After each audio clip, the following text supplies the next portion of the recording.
আজকে আমরা পাস্তা রান্না করছি আর পাস্তা সেদ্ধ করতে দিয়েছি।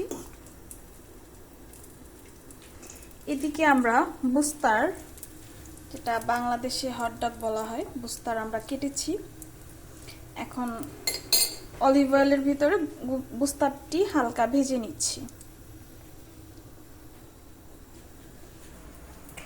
আমরা এই ব্র্যান্ডের স্পাগেত্তি মানে পাস্তা খাই, চিকন পাস্তা যেটা, কারণ একটু মোটা যেটা ওটা আবার খেতে বেশি একটা ভালো লাগে না।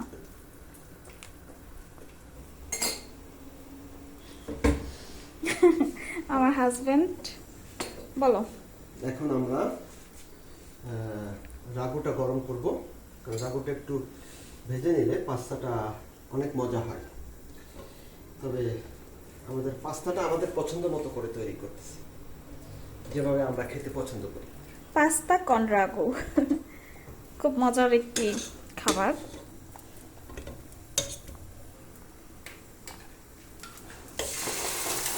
এখন আমরা রাগুটি দিয়ে দিচ্ছি।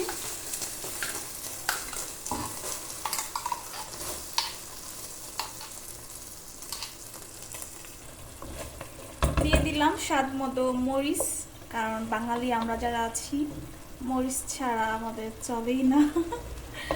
আর যখন পাস্তা সেদ্ধ করতে দিয়েছি এটার মধ্যেই লবণ দিয়ে দিয়েছি স্বাদ মতো। বাঙালিদের যেমন প্রধান খাদ্য হচ্ছে ভাত, আর ইটালিয়ানদের প্রধান খাদ্য হচ্ছে পাস্তা এ পিৎজা।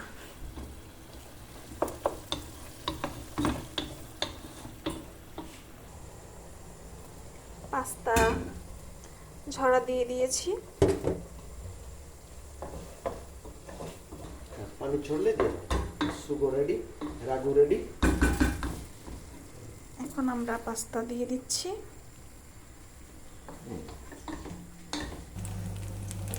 এই তো আমাদের সুস্বাদু স্পাগেত্তি রেডি হয়ে গেছে। আমরা স্পাগেত্তি কন রাগু কন বুস্তার, আর আমরা বলো। আর এখানে আছে হলো, তুমি বলো, এটা চিকেন নাগেটস, নাগেটস দি পল্লো। এটা আমরা সেকেন্ড হিসাবে খাবো, মানে সেকেন্ড আইটেম হিসাবে। এটা অনেক সুস্বাদু। রেডি হয়ে গেছে আমাদের স্পাগেত্তি পাস্তা। এখন আমরা খেতে বসবো। সকলে ভালো থাকবেন, সুস্থ থাকবেন।